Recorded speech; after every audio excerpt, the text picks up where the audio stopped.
Well, welcome back to another Neighbors and Nugent podcast. Partner, it's been a while. How are you?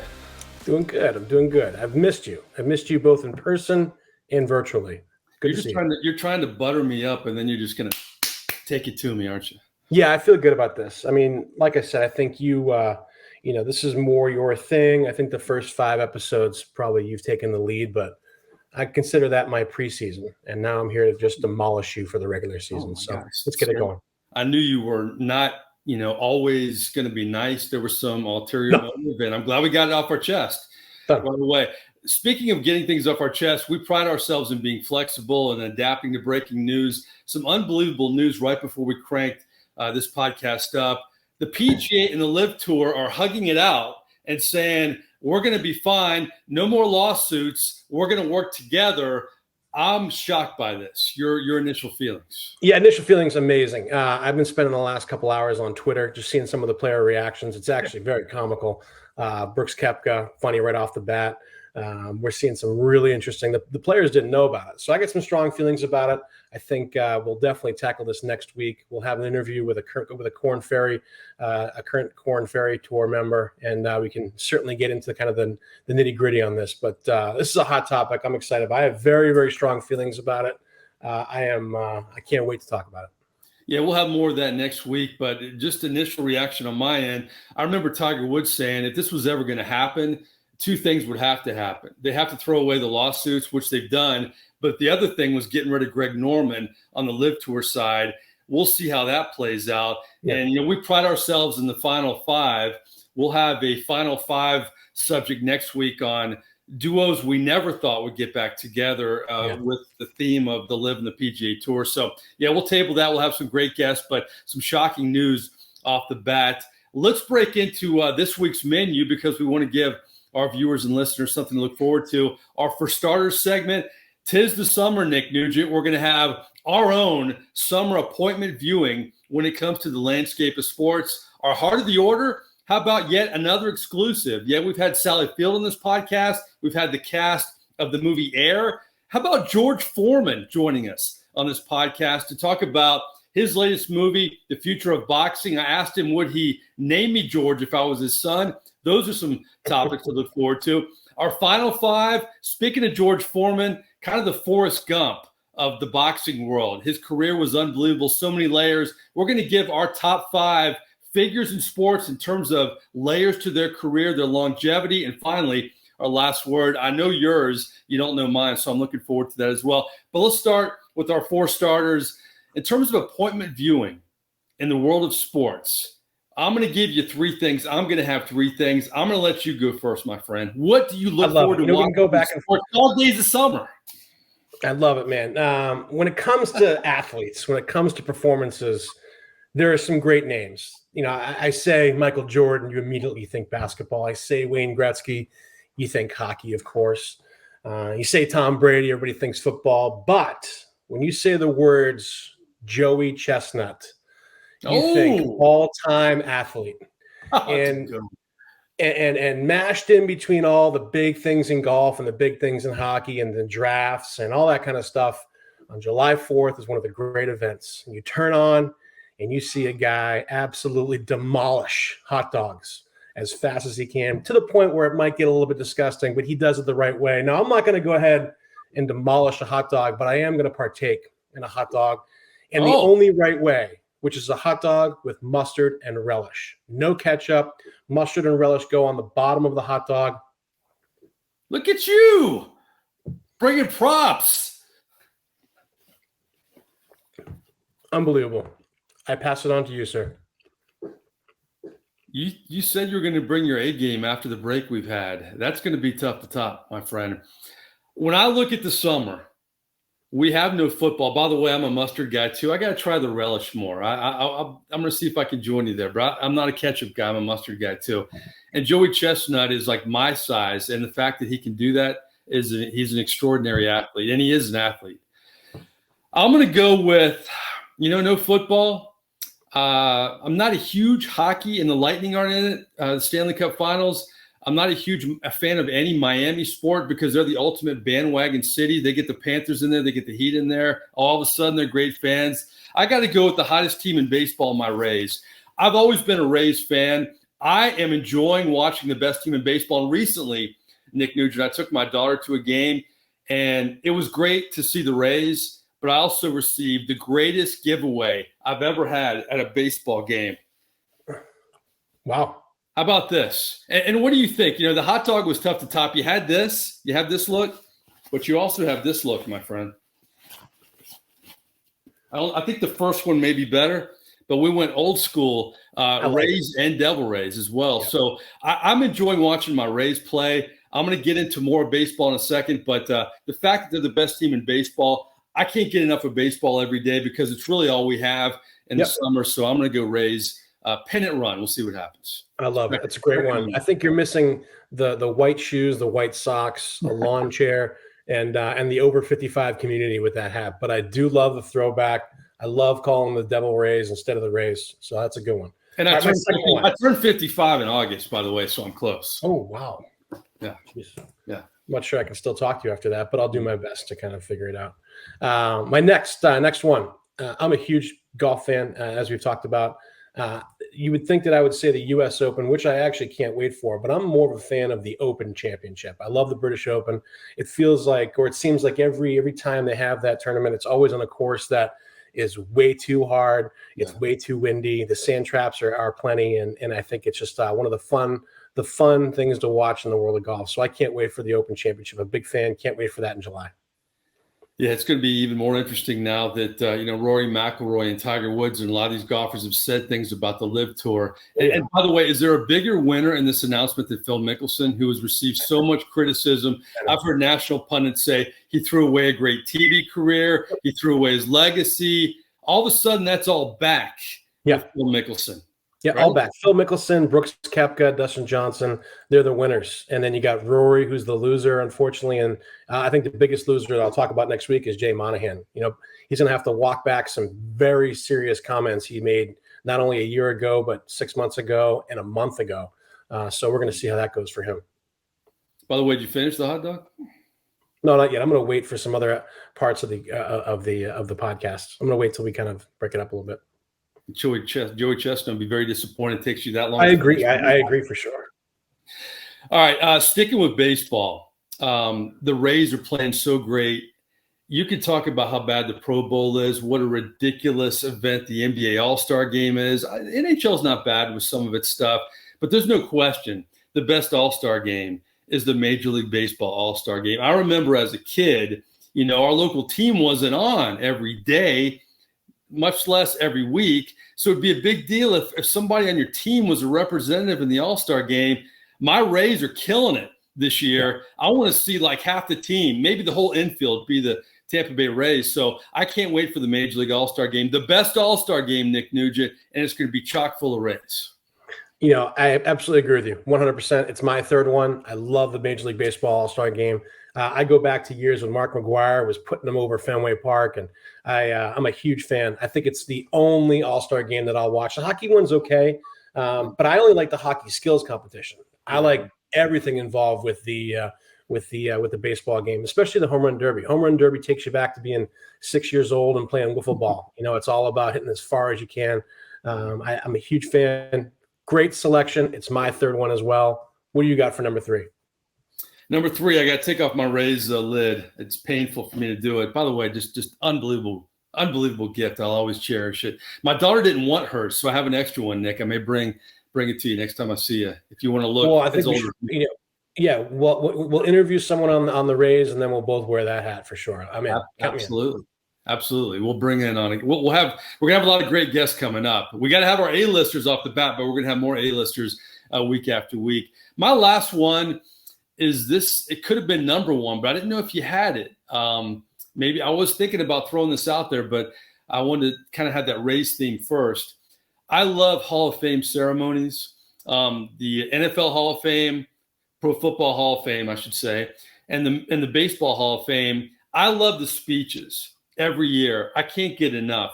I've covered a few of them, and That's the part that I really look forward to. I don't care really who it is and if I was a fan, but this year you're going to have Rondé Barber in the Football Hall of Fame and Fred McGriff in the Baseball Hall of Fame. Two players who obviously Fred McGriff's from Tampa, played for the Rays at the end of his career. But Rondé Barber was such a great story. I can't get enough of these speeches. If you have time, Neighbors and Nugent listeners, go to YouTube and listen to Curtis Martin's Hall of Fame speech. He had 0 notes. He wasn't a football fan growing up, but gave an unbelievable speech. I can't get enough of the speeches. It's going to come later this summer. It's one of my favorites. Yeah. Terrible take. I couldn't care less about speeches. I want to see them perform. I'd rather watch 5 minutes of highlights from their career than listen to 30 seconds of them talk. Nonsense. Yeah. Well, the NFL agrees with you because they've cut them down. I'm all about stories and journeys to the top. I love hearing how they got there. I can't get enough of it. Yeah. I wish I had a bad take button. That would be blasted right now. Bad take. Wow. All right. Who's your third? What's your third? My third was the All-Star game. I'm a huge fan of that. Yes, that was definitely my third. I can't wait for the Major League Baseball. Love it. All-Star game is awesome. Home run derby. I watch every second of it. Can't wait. Later in the show, we're going to have a final five, and we do kind of a draft format. So that's why I'm kind of used to that. I thought you were going to replace the number 3 with something else, but I'm glad. You know what? I will then. How about that? I will. For those who are going to be here in the Connecticut area, every year, one of the biggest golf tournaments around, the Hartford Golf Club member guest tournament, which I will be partaking in with my host, Jonathan Lavery, a former college hockey buddy of mine. This is the year. We've had about a decade of trying to rise to the top, and we've seen some success, but we've never held the trophy. This year, we'll be holding the trophy, West Hartford, Connecticut, the Hartford Golf Club member guest championship. This year's the year, John, if you're watching. Can't wait. We just lost half our audience, but let's get back on track to the heart of the order. And we're bringing in another A-lister. Boy, this guy's unbelievable. One of the cherished sports figures in our history. And here's what's crazy. We're going to bring in George Foreman. How old do you think George Foreman is? Because George Foreman has seemed to live a lot of lives, Nick Nugent. How old do you think George Foreman is? Oh, man, if I had to guess, I would say 60. Wow. You think he's that young? He's only 5 years older than me? Yeah, well, look at you, man. I mean, you're in your back nine. Wow. Come on, man. George Foreman's 79 years old. I know. Where's the bad take button? I'm trying to screw with you a little bit, buddy. I thought he was maybe like 85, 86, but think about George Foreman's life, okay? Yeah. Grew up in a tough neighborhood in Texas, and I interviewed him as part of the big George Foreman movie, which really talks about his life and how it could have gone a number of ways.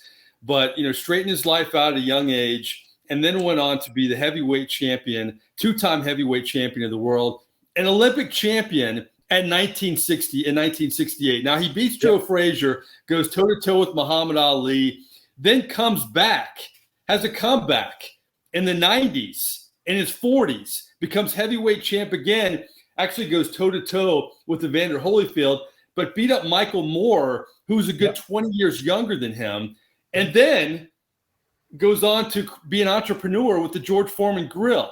So you had, he was a minister at one point in his life, a 2-time boxing heavyweight champion of the world, an Olympian in 1968, heavyweight champ in the 80s. But our generation only knows him, or the young generation that we teach only know him as probably the guy on the George Foreman Grill. Yeah. Unbelievable career, Nick Nugent. What are your takeaways from George Foreman? I always enjoyed watching him because he always seemed to enjoy what he was doing. I think we've talked about this in the past. I don't like athletes who look to be angry when they're performing.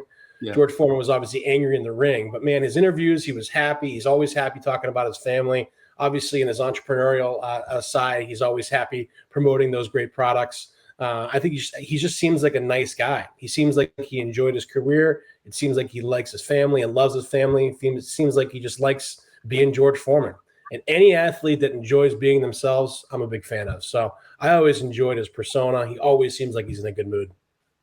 And you bring up an interesting part of his legacy, really, because for years he was known as a guy who was just mean, didn't have a lot of personality. and enjoyed a renaissance when he had his comeback, in his 40s, beating up, other boxers 20 years his younger than he is. So, all right, let's get into the interview. I have a few clips. I asked George Foreman, and we kind of set this all up. Unbelievable life, but what will be his legacy? You've had such an unusual life, boxer, entrepreneur, pastor, Olympian. How would you like to be remembered? Boy, the idea is that hope. I found hope. And it doesn't matter who you are, where you're from, no matter how down you are, there's still a place to rise up to. When people go to see that movie, I want them to see that. And just look in the mirror and say to themselves, if George can do that, I can do anything. And that's what the movie is, a message about hope. I like George that. Foreman looks good, doesn't he? 79 years old. I think he could take us both and another person.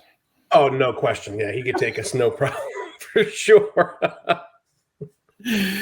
Speaking of boxing, my friend, I had to ask George Foreman. Boxing struggled. I mean, I haven't watched boxing in many, many years. Many years. Are you a big boxing fan right now? Used to be. I'm more of a UFC fan now. Boxing is just. It seems like boxing always goes to the last round, and there's always some kind of decision that angers 50% of the people. I don't like that kind of stuff. I'm more old school. I can remember being very young, watching Mike Tyson fights and expecting a knockout and seeing that knockout. Yeah, I don't watch any boxing anymore. Definitely watch UFC, but boxing, not at all.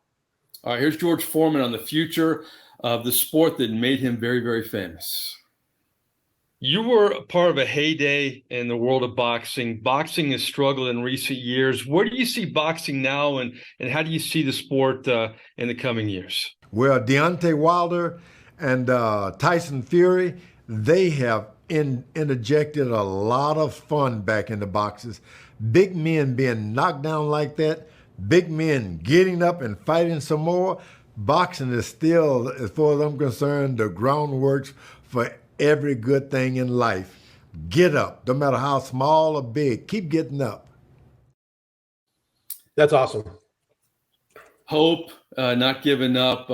George Foreman at the age of 79, I still can't believe it. I say only 79, and I say that, Nick, just because of everything that he's done in his life and continues to thrive. And I mentioned this, our students probably only know George Foreman because of the George Foreman grill.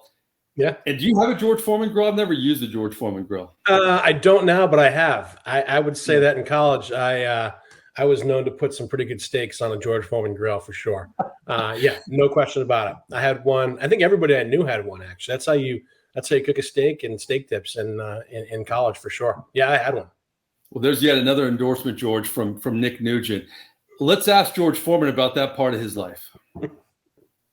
George, many remember you as a boxer. Another generation remembers you as part of the George Foreman grill. How do you reconcile people remembering you in different stages of your life? Well, I'd come back into boxing, and then we had the grill, and I'd meet people in the airport. They said, George, we love you. I said, they've seen me fight. No, they said, no, we love your grill. So that was a big mix-up for a while. The grill really worked.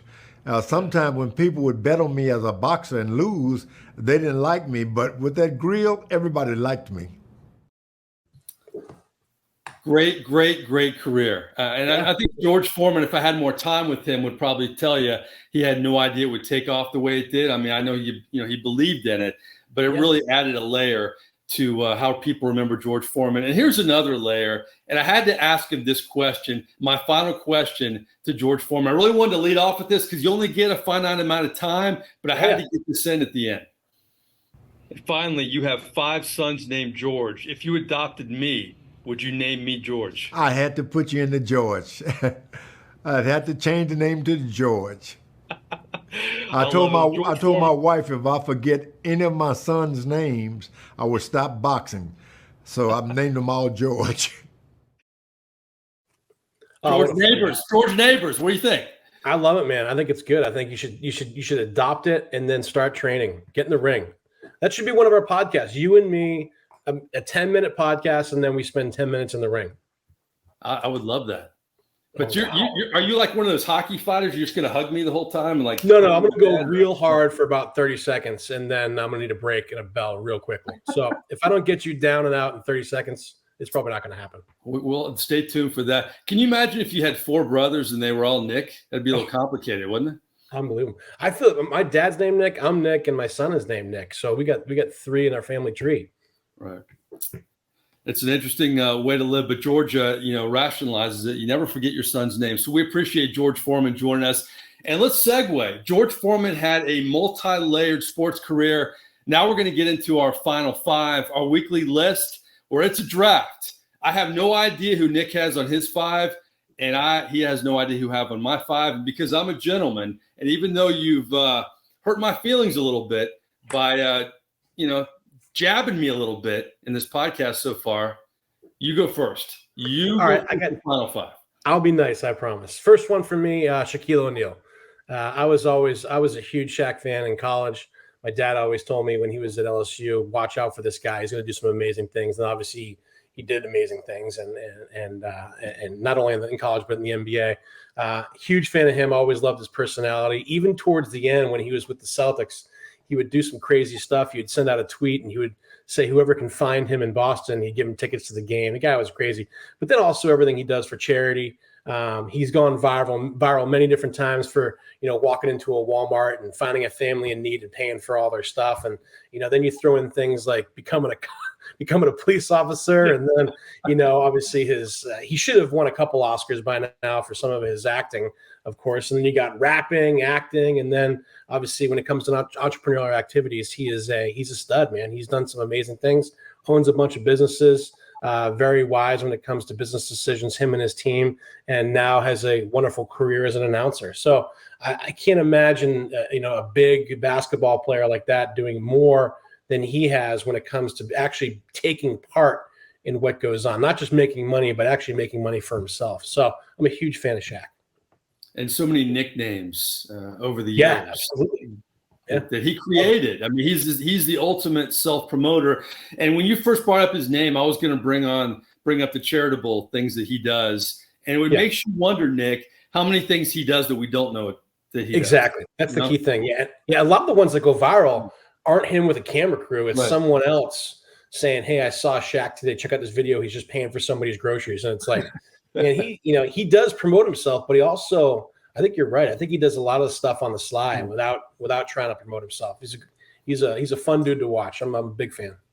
I remember I used to cover the NBA All-Star Game every year, and there was one where Shaq was part of the halftime show, breakdancing with a team of dancers. And you know how big he is. It just shows his personality, his gumption, and then his athleticism. The whole package there. All right, I got to get this one off my list because I'm worried you're going to steal it. It's John Madden. John Madden had a ton of layers. I mean, people forget he was an unbelievable head coach winning Super Bowls with the Oakland Raiders. Then he transforms into a broadcaster, and then the video game era. So John Madden, to me, was a guy who was frankly old school and pretty serious, but could adapt with the times. I think he was hesitant about being a sportscaster and an analyst, and now he's the gold standard for everybody who wants to be an analyst. So John Madden is my first and my final 5. He was in my honorable mention, ready to call on if I needed. Great suggestion. You say Madden, I think video games.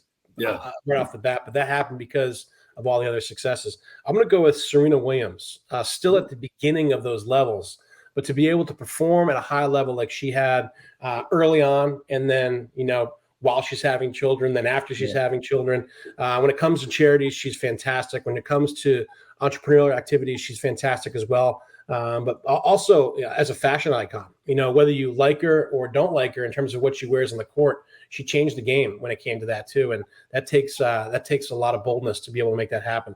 And it also takes a company to make it happen as well. And so when a company can believe in someone that strongly and have them always follow through, always find a way to win, or at least come close to winning every single time. And it's just an amazing what she has done for the sport, not only in terms of girls and women going into tennis, but also everybody being a little bit more interested in tennis, and including, because of her, you can make the argument that those prizes have gone up in the female category. So It's always impressive to talk about someone who gives back, but also just has continued to dominate. Also, she's still young, so I can't imagine what she's going to do after this next level. So she's definitely one of them. Yeah, she's an ambassador, no doubt about it. And the staying power and the physicality she brought to the sport, we hadn't seen a player like Serena Williams. Venus, was a good player, but she took it to a whole new level. I'm going to go back to basketball, and one of my favorites, and a guy who is different because he frankly can say anything but gets away with it, is Charles Barkley. Charles Barkley is, to me, and here's the thing about him, okay? I think I stole one, didn't I? Yep. By your reaction. Yeah. You thought you owned me in this podcast, Nugent. I thought you were going to own me. You get one hit. You get one seeing eye signal, and then all of a sudden you think you're the MVP for the game here. Come on. I'm going to send you the Hall of Fame speeches. I'm going to remedy that after the podcast too. Okay. Anyway, I need to take a nap later on, so I appreciate that. Okay. So why don't you watch some golf? That'll help you too. Charles Barkley, to me, here's the thing. He grew up in Leeds, Alabama, which is basically Birmingham. It's right there. And my first TV job was in Tuscaloosa, so I knew a lot of the Birmingham guys. And to this day, the Birmingham guys and the guys in Philadelphia that I know, he'll come on their podcast. He's a great guy. I have never heard anything bad about him, and he'll be the first one to admit the mistakes he made on and off the court as a player. But think about Charles Barkley. Can anybody really say the things Charles Barkley says in this politically correct world we live in but Charles Barkley? I think he has a way about him where he can laugh at himself, and that gives him leeway, Nick, to say things the way he says them. I agree. I love it. It's a great choice. I'm a huge fan of him. Not a huge fan of his golf swing, but a huge fan of him. I love the way that him and Shaq play off each other. But you're right. You know what? I think he owns it. I think when he says something that people might be offended by, he genuinely doesn't care. And because you can't say that, you can't accuse him of being mean. He just says what's on his mind, and he owns it every single time. I love him for that. He is one of the very few people in the limelight who've been able to break through that cancel culture. And so it's wonderful to watch him, but it's also a lesson for a lot of people that are going to be coming up into similar spots, saying, if you own what you're doing and don't back off and have a backbone and do it in a lighthearted way, you can not get away. I wouldn't say that, but you can own what you do and have it be part of your brand. It's part of his brand, and I think it's wonderful. All right, 2 down in our longevity final 5. Yeah, I'm going to go hockey, maybe a little bit out of your comfort zone here, but I'm going with Steve Yzerman. Oh yeah, obviously a stud on the ice. In my opinion, one of the top 10, maybe top 5 hockey players of all time.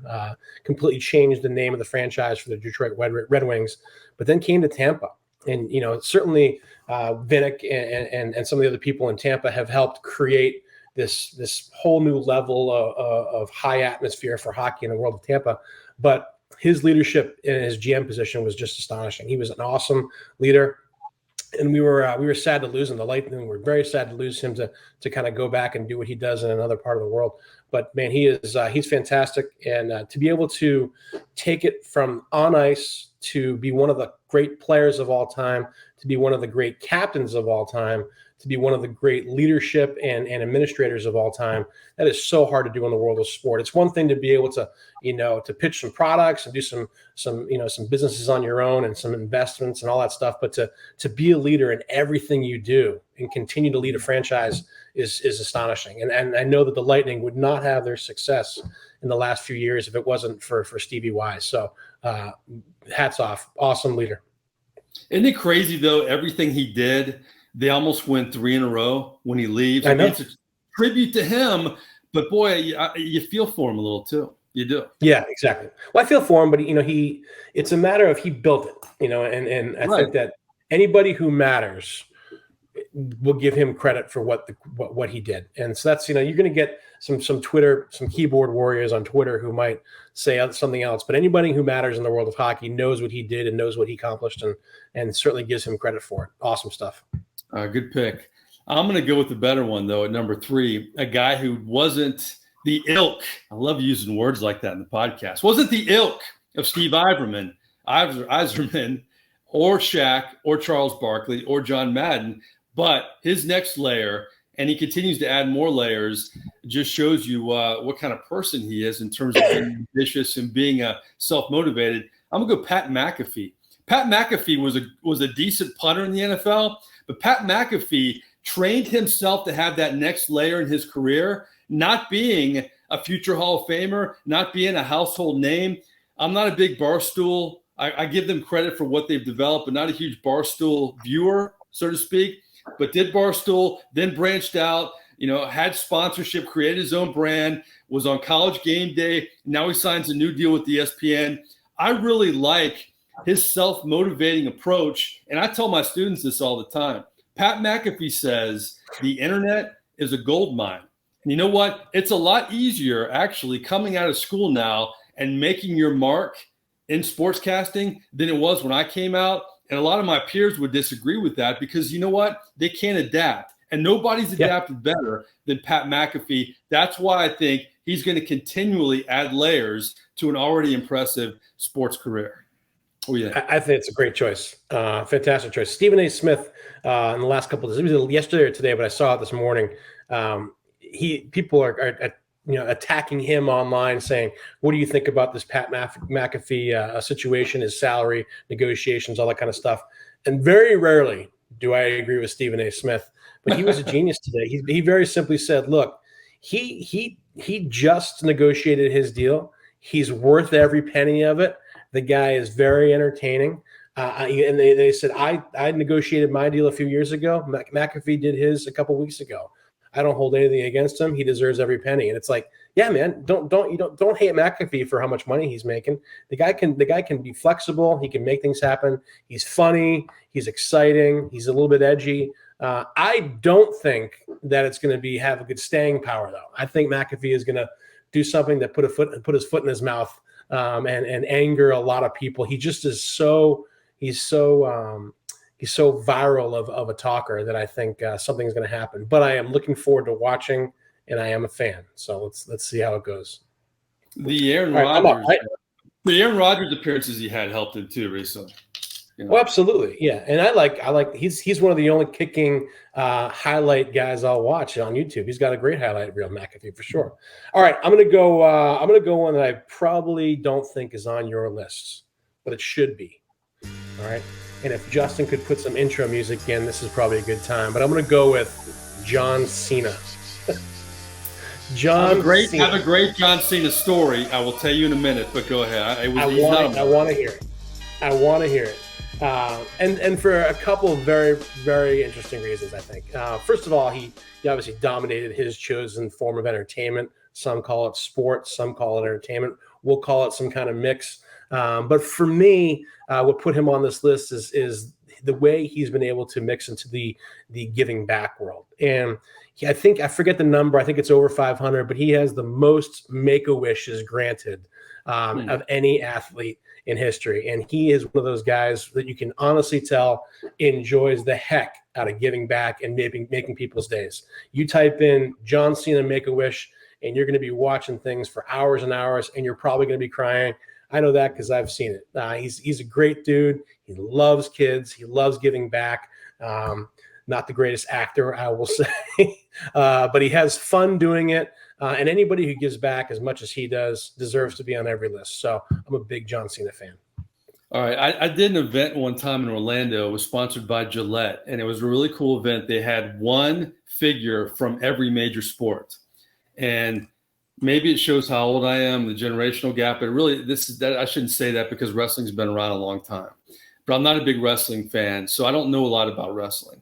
So there were a lot of big names there, and John Cena was representing the wrestling world. So it was cool. We got these one-on-ones, and the camera started rolling. There were a lot of people in the room, and I looked at John. I said, hey, just kind of whispered to him, talked real low. I said, can we stage something like wrestling where, I start the interview and then you threaten to kind of pummel me a little bit. Maybe you corner me a little bit. And so I started speaking louder as I'm explaining it, and the whole room kind of perks up, and he smiles and he says, well, I'm the nice guy.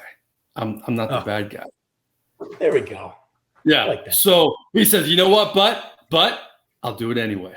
And so I interviewed him, and I wish a buddy of mine has this. I got to bring it to the podcast. And I intro it. and more, he's more antagonistic to me. He's more and more in my face. He was really cool. But keeping with the theme, because we're all about segues, Nick Nugent, in this podcast, I like John Cena. That's a quality choice, but I have to go a little bit above that. I got to go with The Rock, Dwayne Johnson. Look at the layers of his career. All right. He plays at the University of Miami. He's a better athlete than John Cena. I mean, he is. He played behind Warren Sapp. If he didn't have injuries at Miami, he could have played in the NFL. I think his production company is called $10 because when he got cut at the CFL level, he had $10 to his name. He had no idea what he was going to do. He came from a wrestling family, built a wrestling brand. Like John Cena, has made some regrettable choices with movies. But I saw another great podcast, the Pivot Podcast. He was on recently talking about doesn't regret anything. Every step along the way has made him better. And like everybody we've talked about, their careers are just going to continue. Many of the people we've talked about, because of the options they've created. You create a lot of options, it's just going to make you better as a performer and extend your career a little bit. I've always had a lot of respect for Dwayne Johnson. I remember taking my 2 daughters to Disney movies. He was in the Tooth Fairy movie. I'm like, that's Dwayne Johnson, the former wrestler. And you see him take over the USFL, meet with Roger Goodell, try to make it a viable deal. When frankly, I don't know if spring football will ever be viable, but I appreciate the risk-taking that he's had in his career, his charitable donations and everything that he's done. But the chances that he's taken, I give anybody credit for taking chances to enhance your creativity and to make you better. And Dwayne Johnson's done it. It's good. I like that. Very, very good. I'm going to end it with an obvious one, and I'm going to go Tiger Woods. Tiger Woods has had he's had amazing highs and also the lowest of lows, but I've never seen an athlete bounce back with so much support as Tiger Woods. I mean, think of all the athletes that have made giant mistakes in their careers, and they go through periods where everybody hates them and moves on. It doesn't seem like he can do anything to make the public hate him.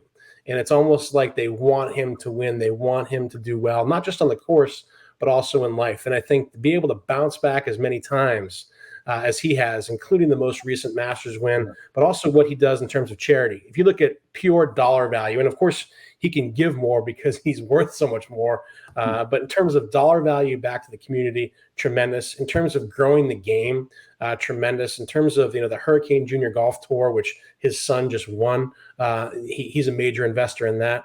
To all of a sudden bringing on a higher level of putt courses, creating his own brand, helping merge major 2-versus-2 tournaments. And I got to be honest, I don't think he's done. I think he's got 1 or 2 miraculous wins left. And certainly he's not going to be who he was, but I think he's got one more miraculous victory, and whether it's at the Open or the Masters or something that just blows people away. But to be able to bounce back as many times to be the top brand in the world or one of the top brands is just extraordinary.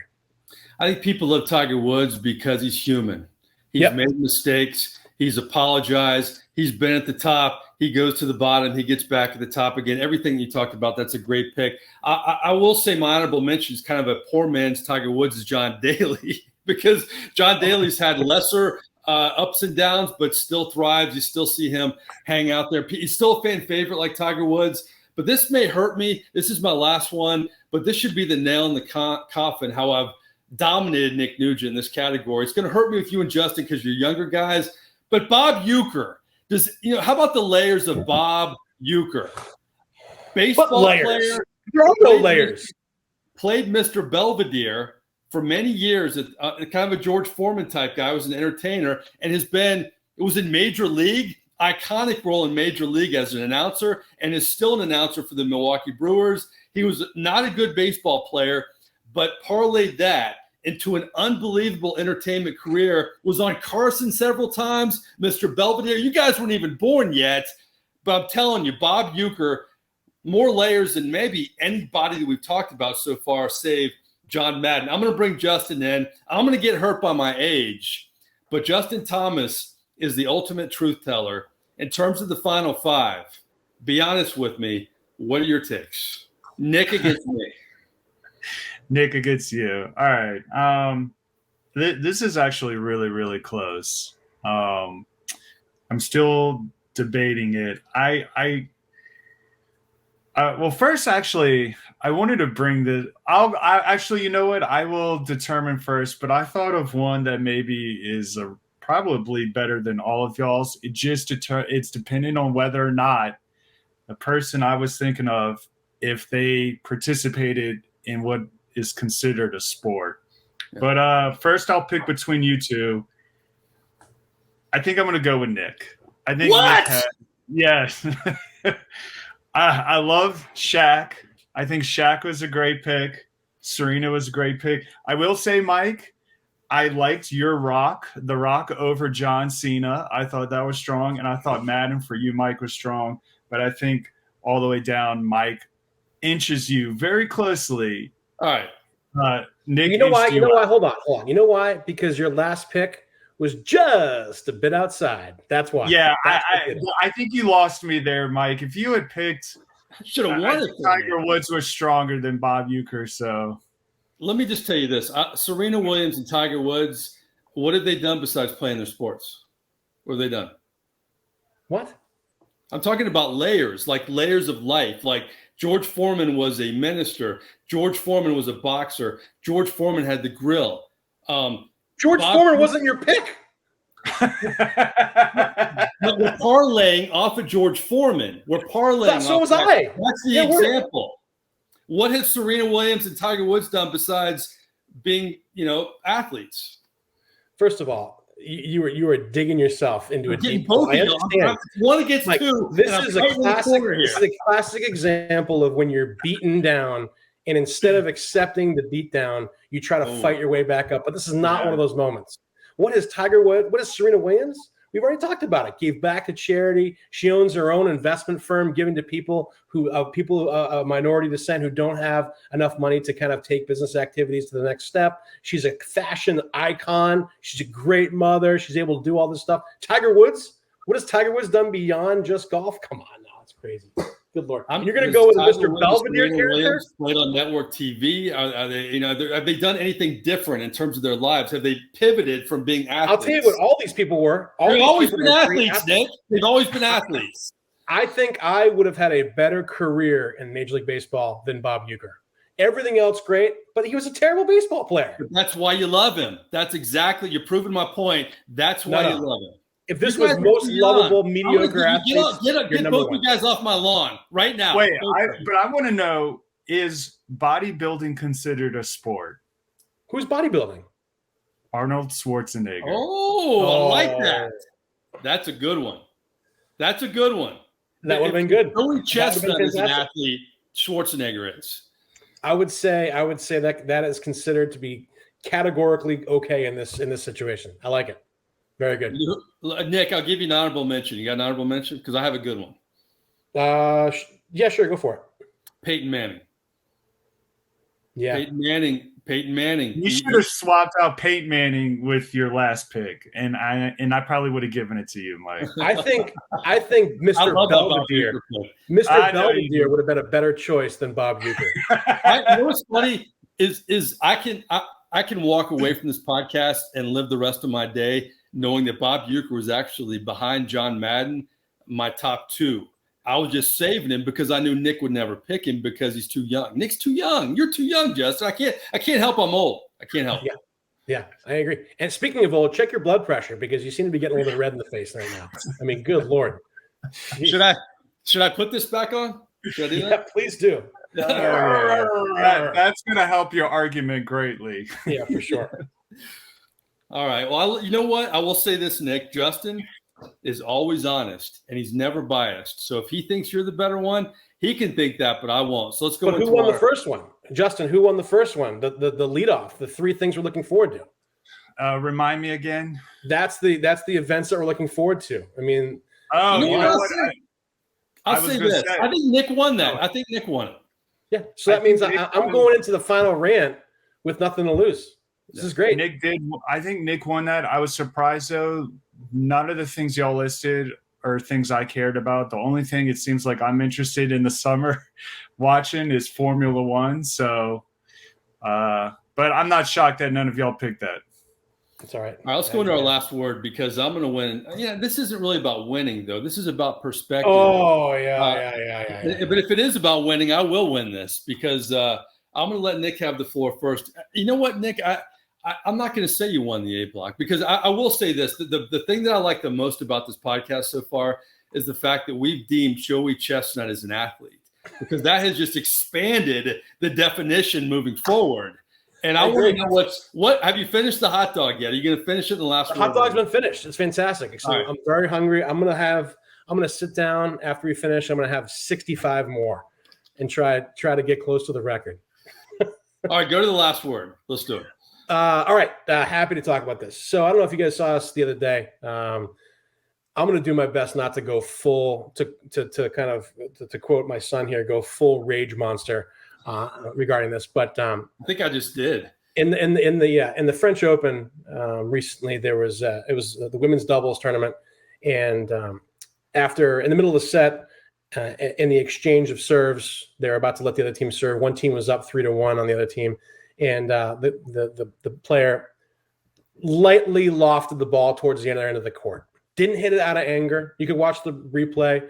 Not out of anger, not aiming for anybody, but lofted one to the point where there was an arc on it, tennis ball. And it hit the ball girl at the other end of the court in the head or neck area as she was turned. Not in the eye, not in the nose, not in the ear, but kind of in the head or neck area. If it was you or me or probably anybody else, it would have scared them and then they would have bounced back. But for some reason, this girl, and I'm not blaming the girl, of course, but this girl looked like she had some kind of an anxiety attack. Probably because she knew that all the cameras were on her, probably because she was a little bit embarrassed, probably because it scared her, but she went into a full crying fit, an absolute fit where she was crying like crazy. Definitely, you could see the fact that she was shaking. I don't think anybody on the planet thinks that she was hurt, but she was definitely having some kind of anxiety situation and crying really, really strongly. And the other team came up to the line judge, and said, "Can you believe that she just hit the ball girl? She hit it at the ball girl and hit the ball girl." And the line judge says, "It doesn't look like anything. She just kind of lofted it." And then the line judge went over to the ball girl, and the ball girl was crying and asked if she was all right. Ball girl said she was okay, but still kept crying because it was very clear she was having some kind of emotional reaction as opposed to a physical one. And then the other team wouldn't give up and basically said that's illegal. You have to disqualify her. It's in the rules. You can't allow that kind of behavior, clearly because they want to win and move on to the next round. And it wasn't really a sportsmanship kind of moment. The line judge brought a few more people over, went back and talked to the ball girl who was still crying, and then eventually decided to disqualify the team because they hit the ball girl with the tennis ball. Now, I'm not even really worried whether or not this is, the letter of the law in terms of whether or not it was supposed to be thrown out or disqualified because the hit went in the general direction of a ball girl. You cannot ruin a potential game, match, career, or next step because of this situation. If you can, I encourage you all to watch your own version of what happened. Put your comments down below. But I can tell you right now, this girl was not hurt by this tennis ball. There was no chance. She was crying because she was maybe embarrassed or maybe emotional or maybe scared, which probably would have happened. It would have happened to me or somebody like that. And that's fine. But man, to watch this happen, I could not believe that the line judge ended up saying, or the referee said, "That's it, disqualified, match over." And the worst part is, what made me very upset is that the team that was really pushing to have them disqualified, they're on video kind of laughing about how it happened. And so here we have a ball girl crying. We have a team that's crying because they're disqualified over a very unfortunate situation. We have the fans that are very upset they don't get to watch tennis that they paid for. We get a line judge who's put in a tough situation. But the two women who accuse them of breaking the rules are seen crying, laughing hysterically on video.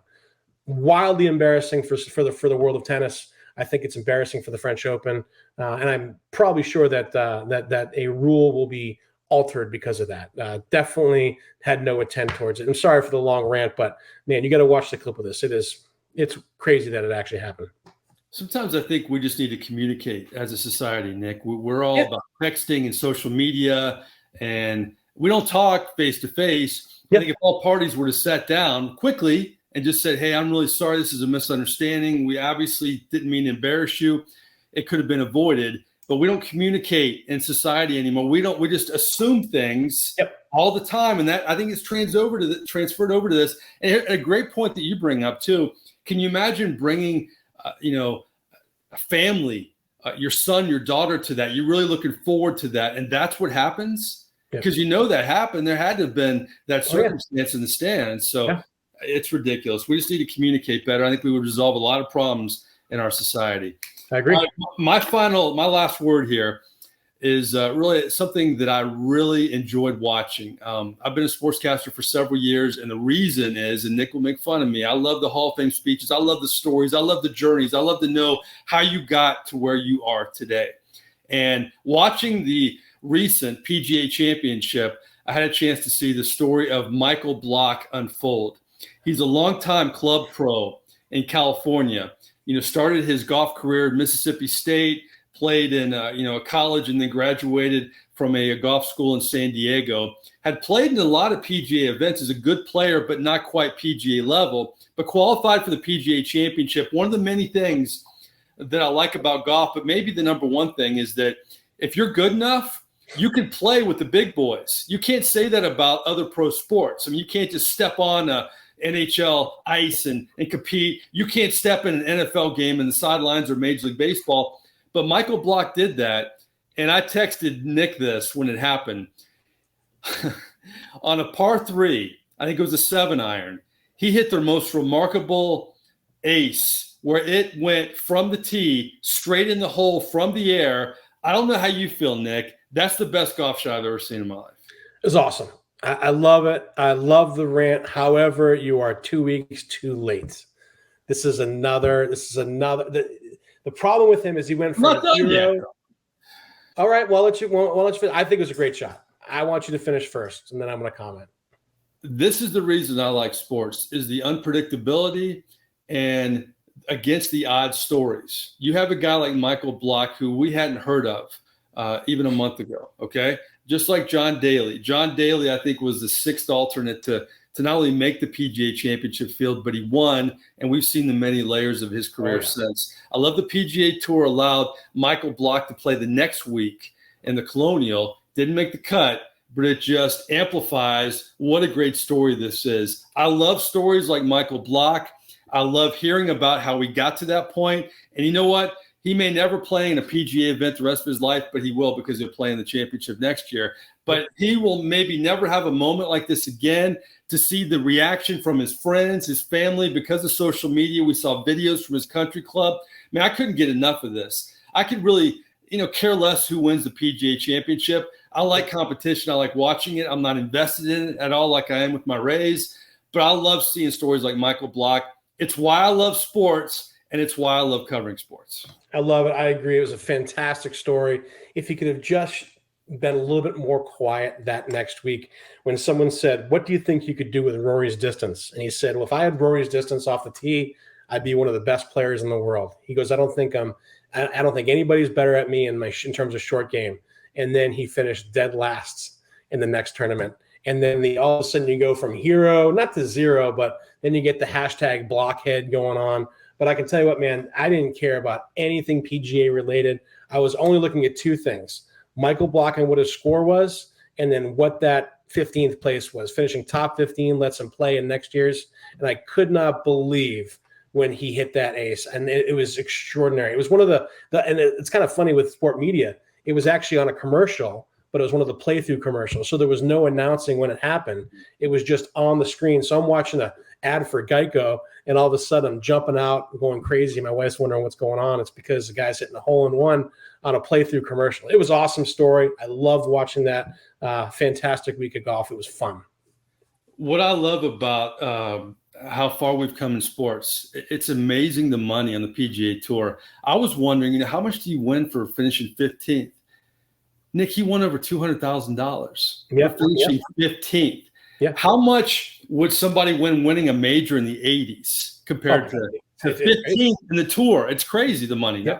The money's crazy. It's a big tournament, $300,000, almost $300,000. Gave a little bit to his caddy, of course, but that's extraordinary, especially for a guy who's making $125 an hour doing private lessons. It's awesome. So he said it. He said it's life changing. I agree. Plus, You know there's going to be a story about it. You know there's going to be a movie deal. It's going to be great for the ages. I love it. And he's actually in one more tournament, RBC Canadian tournament this summer. Is invited him to on the sponsors exemption. So we get to see him again this summer playing a PGA event. I hope he does well. I hope he makes the cut. What about your event in Connecticut? You want to invite him next week or when that's yeah, he would do well, I'm sure, on that one. Although I step up my game for that one. My partner carries me a little bit for sure, but I come through with a little bit of magic here and there. Oh, kind of like me in this podcast. That's exactly the way we want to finish it up here. He is Nick Nugent. I am Mike Neighbors. Please subscribe. We're on all the platforms, iTunes, Spotify. Check us out, subscribe. We look forward to doing this every week in the coming weeks. We're going to have hot takes. We're going to have great guests. We're going to have fun banter. And maybe one day Justin will pick for me, but I know in my heart Bob Uecker was a great pick. For Nick, I'm Mike. We'll see you next week.